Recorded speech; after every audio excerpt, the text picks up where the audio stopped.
فلما قضى موسى الاجل، اللہ فرماتے جب موسیٰ نے وہ مدت پوری کر دی، وسار باہلہ، اور اپنی اہل کو لے کے چلے ہیں، گھر والوں کو لے کے چلے ہیں، تو رات کے وقت جب رات ہو گئی نا، شدید سردی تھی، تو جب مسافر شدید سردی میں ہوتا ہے تو اسے آگ چاہیے ہوتی ہے، آبادی کہیں دور نظر آ جائے یہ چاہیے ہوتا ہے، کہیں آگ اس کی علامت ہوتی ہے کہ اس سے ہمیں گرمی بھی ملے گی، اور کوئی انسان کی وجود کا علم بھی ہوتا ہے کہ آگ جل رہی ہے تو کوئی نہ کوئی بندہ ہے وہ ہمیں راستہ بھی بتائے گا کہ بھائی مصر جانا ہے تو یہاں سے چلو۔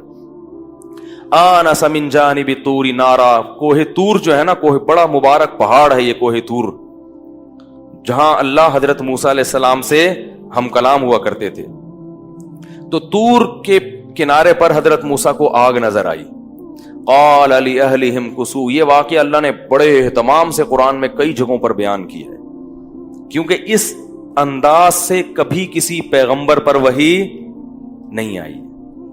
ہزاروں پیغمبر حضرت موسیٰ سے پہلے گزرے، سب پر جبریل وحی لے کر آئے ہیں، موسیٰ علیہ السلام کے بعد بھی جتنے پیغمبر آئے سب پر جبریل وحی لے کر آئے، لیکن اللہ نے موسیٰ علیہ السلام کو کوئی ایسی فضیلت دی، اپنے اس بندے کو ایسا نوازا کہ یہاں اللہ حضرت موسیٰ سے براہ راست ہم کلام ہو کے ان کو نبوت دے رہا ہے۔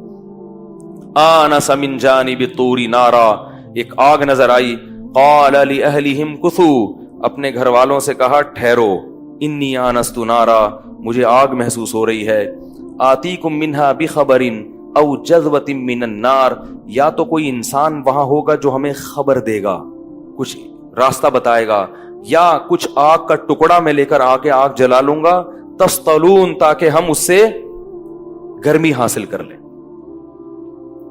فلما اتاہا، قرآن کہتے ہیں جب موسیٰ علیہ السلام وہاں پر آئے ہیں تو ایک آواز آئی، کس قسم کی کلام تھا، کیسی آواز تھی، اس کی کیفیات ہم جان ہی نہیں سکتے، اللہ کا کلام تھا، اللہ کی آواز تھی وہ، کہ اخلع نعلیک، اے موسیٰ اپنے جوتے بولو بھائی اتار دے، انک بالوادی المقدس طوی، تو ایک مقدس وادی میں ہے، دو پہاڑوں کے درمیان، جس وادی کا نام کیا ہے؟ طوی۔ انی انا اللہ، میں اللہ ہوں، کیا عجیب انداز ہوگا دیکھو، اور اس کائنات میں اس سے پہلے کبھی ایسا ہوا بھی نہیں۔ انی انا اللہ، میں اللہ ہوں، لا الہ الا انا، میرے سوا کوئی عبادت کے لائق، کوئی مشکل کشا حاجت روا نہیں ہے۔ ہر پیغمبر کو شروع میں یہی بتایا گیا ہے، صرف یا اللہ مدد، اس کے علاوہ کچھ بھی نہیں۔ لا الہ الا اللہ، میں اللہ ہوں، میرے سوا کوئی عبادت کے لائق نہیں ہے۔ اور ایک جگہ فرمایا العزیز الحکیم، زبردست غالب ہوں اور حکمت والا ہوں۔ وَأَنَا اخْتَرْتُكَ، اے موسیٰ میں نے تجھے سلیکٹ کر لیا ہے، منتخب کر لیا ہے، ہزاروں انسانوں میں تجھے اپنی پیغام دنیا تک پہنچانے کے لیے منتخب کر لیا ہے۔ فَاسْتَمِعْ، اب تو غور سے سن، لما، اس بات کو، یوحا، جو تیری طرف وحی کی جا رہی ہے۔ حضرت موسیٰ علیہ السلام کیسے حیران ہوئے ہوں گے بھائی، یہ کیا ہو رہا ہے میرے ساتھ۔ وہ سمجھتے تھے کہ اللہ تعالیٰ نے یہ کہیں آگ نظر آئی ہے تو کوئی انسان ملے گا ہم کو۔ اور ایک جگہ فرمایا کہ انی انا اللہ رب العالمین، میں اللہ ہوں جو تمام جہانوں کا پالنے والا ہوں۔ اب یہ بات موسیٰ علیہ السلام سے ہوئی، پھر اللہ نے کہا اقیم الصلاۃ لذکری، اے موسیٰ تو نے سب سے پہلے کیا کرنا ہے؟ نماز کو قائم کرنا ہے، اتنی اہمیت ہے نماز کی۔ اور پھر کچھ احکام دیے۔ موسیٰ علیہ السلام کو اب تک پتہ نہیں ہے کہ مجھے ذمہ داری کیا دی جانے والی ہے، ذمہ داری کیا دی جانے والی۔ تو اللہ نے کیا فرمایا؟ وَأَنْ أَلْقِ عَصَاكَ، یہ جو اپنی لاٹھی ہے نا اس کو زمین پر پھینک دے۔ دیکھو اللہ پہلے بتاتے کہ میں تمہیں اصل میں فرعون کے پاس بھیج رہا ہوں، یوں کر رہا ہوں، پھر پوری ڈیٹیل بتاتے نا، مجھے نظر پہلے ڈر جاتی ہے بھائی یہ کیا ہوا۔ تو اللہ نے نا پہلے اپنی قدرت کے کچھ نمونے موسیٰ علیہ السلام کو دکھائے۔ القی ما فی یمینک، تیرے دائیں ہاتھ میں جو ہے اس کو زمین پر پھینک دے۔ حضرت موسیٰ نے کہا کہ جب انبیاء پر وحی آتی ہے نا تو اللہ کی طرف سے یہ اطمینان بھی ہوتا ہے کہ یہ شیطانی تصرف نہیں ہے، بلکہ کون ہے؟ یہ اللہ کی ایسا اطمینان ڈال دیتے ہیں، ان کو یقین آ جاتا ہے کہ یہ اللہ ہی ہے. تو القی ما فی یمینک، جو دائیں ہاتھ میں جو لاٹھی تھی اس کو زمین میں ڈال. جیسے ہی زمین میں ڈالا ہے وہ سانپ بن کے دوڑنے لگی. اللہ فرماتے ہیں موسیٰ علیہ السلام پلٹ کے بھاگے، ولم یعقب، اور پیچھے مڑ کے نہیں دیکھا. اللہ بھی اپنے محبوب کا یہ منظر دیکھ رہے ہیں، تو پیچھے مڑ کے نہیں دیکھا.